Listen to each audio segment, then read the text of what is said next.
Hey everybody, thanks for watching. This is Be Better Golf Live. I'm the host, Brendan DeVore, and with me, as normal, is Monte Scheinblum. He is the World Long Drive Champion and also is a great instructor. Monte, what I wanted to talk about this week is the golf ball. So the U.S. Open is coming up, not this weekend, but the weekend after. It's at Oakmont, which is, 7,600 yards or something. It's insane, very long. Anyway, so every year when the U.S. Open comes up, the issue of the game of golf changing, and Jack Niklaus brings up, seems every year, whether the golf ball should be dialed back. It seems like when you look at some of the stats, that the golf ball was on a steady climb, kind of just like this, but then there's this like Al Gore hockey stick kind of thing going on, like around 90, when was that? I'm thinking it's really around late 90s, 2000. Yeah, maybe. 98. The Pro V1 came out, and then some other ones. Yeah. I mean, I remember hitting the Pro V1, the first one, because I was on staff with Titleist at the time. And I'm like, when did they start putting pinnacles in the Pro V1 in the Titleist box? So before the Pro V1, it was a ball that was wound with like tight rubber band, yeah, right? Professional, I think, was the last one that was like that. So that was a Bellata skin, is that right? I think so. Yeah, so something like that. So the timeline might be off there, but basically the ball got a little hotter, then it got very hot, and then it's leveled off since then a little bit, but we still are very far away from in driving distance and everything else. Yeah. I have my own opinions. What do you think when you hear people talk about the ball being dialed back? Well, when the ball started getting really, really hot in the late 90s, early 2000s, we can go through all the different models, but when it got really, really hot, I got hot as well. Okay. Because it, being a long hitter, it took away my advantage. Okay. Because all of a sudden, I only gained a little bit from it, negligible. And guys who were 40, 50, 60 yards behind me, all of a sudden were only 10 or 15 or 20 yards behind me. Right, because when it first started happening, I think some of the arguments about the golf ball being so hot were shut down because people were saying, oh, it benefits the guys who are swinging 120, but it doesn't benefit the short guys. It's the other way around. Yeah. It's the other way around. Yeah. Guys who hit it far are going to hit it far if you handed them, if you hand them, a gutta perca and one of those oblong woods from the turn of the century. Yeah, they're going to bomb it. You're going to hit it far. Yeah. Kidding aside, my own personal ideas aside,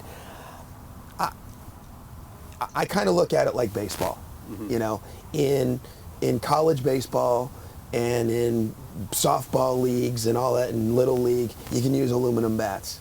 Yeah. And once you get to the big leagues, you have to use a wood bat. Mm-hmm. And I think that, something along those lines should be done in golf. Bifurcation? A set of rules for the pros and a set of rules for everyone else? People will say, well, you just can't do that because what if an amateur wants to try and qualify for the U.S. Open? Well, then you got to use that ball. Yeah. I remember, they used to the ball that they used to use in the British Open used to be smaller, so it would go further. But you couldn't use it here. This is going back to like the 60s, early and mid 80s. Oh, okay. Because I remember even then, yeah. Okay. And I don't know if this is true or not. Yeah, I know. Yeah. I don't know if this is true or not, but I was told that the smaller ball was made to cut through the wind in Scotland, and here it just went further. Yeah. I didn't notice much of a difference, but the original question, I think I don't have a solution. Yeah. I have some opinions, I have some ideas, but I think something needs to be done because it starts to become ridiculous. We're going to start having, what are we going to start having 8,000-yard golf courses? It takes away from the nuance of the game when every par 4 is 500 yards and every par 5 is 630. Mm-hmm. There's strategy and nuance and finesse to playing a hole that's like 350 when the ball only goes 290 or 300. Yeah. When it's 350, long hitters just get up there and launch it up by the green somewhere and just make sure they don't miss it on the same side as the pin. And that's fine, but when, for the 2 or 3 longest hitters in the field, but when everybody can do it, then then all of a sudden, that's fine. But the 380-yard hole just becomes obsolete. Yeah. It's a useless hole now.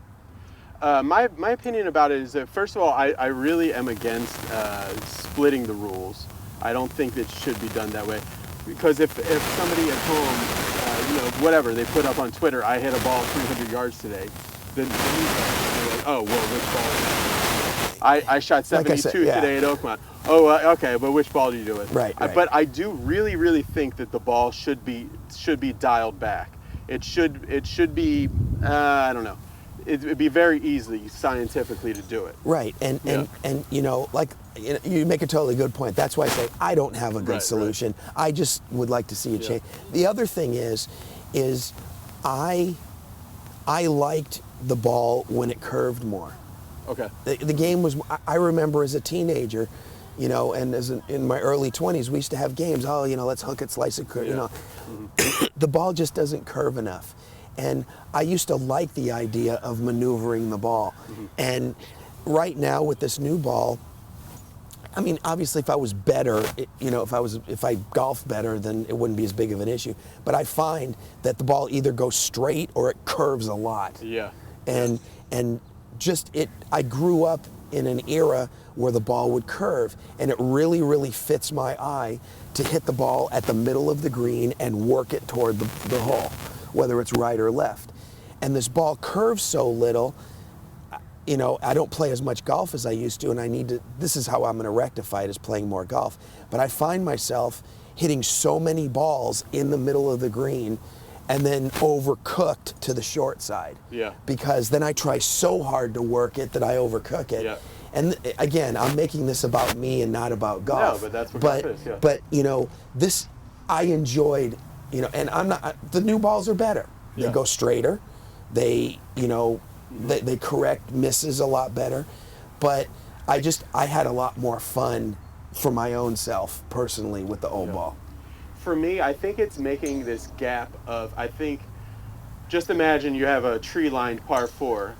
A good player who would have been 270 yards down the middle is now 305 yards down the middle. And a bad player who would have been 205 down the right-hand side is now 225 deep in the woods. And I think you see that a lot. You see a lot of, the shorter hitters that spray it are being more punished, and the good players are being more rewarded. So you're having this rich poor gap. There's something to spread that. Out, yeah. And there's also an issue where a lot of the golf course architects have built some funny looking holes to try. The guys that hate the golf ball build funny looking holes where the fairway's like 60 yards wide at 290 and then 20 yards wide at 320. Right.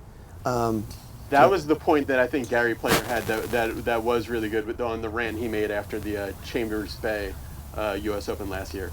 That just environmentally wise, in order to make these monster golf courses, it just takes so much land, and land that costs money. It costs money to maintain it, costs money to buy it. And making golf more expensive is the opposite direction I think it needs to go. See, I had a chance. I don't think it's necessary to make the courses 7,600 yards and big like that. And I learned that when I was over in Scotland last year. I mean, they don't let you play no matter what your handicap is or who you are, they don't let you play the Open Championship tees. Yeah. But I played Carnoustie from 6,900 yards, and it was forget it. It was everything you want. Yeah. So one of the tournaments that still lasts, Colonial. Mm-hmm. I know they still shot 15 under, but Colonial's like 6,900 yards, and nobody's shooting 28, 29 under. Marion was probably the best U.S. Open we've had in the last 10 years. Right, and it was only 7,000. Yeah. And it was just so cool. But but the same thing, you felt like the guys were packed in a little box. A disaster could happen at any point with all the OB and stuff, which is cool. But it's also like you don't see. To me, you don't have to make a golf course 7,600 yards to make it tough with the new golf ball. Yeah. You make the fairway small, you grow the rough up, and you put the pins in strategic places where you have to hit it on the correct side of the hole.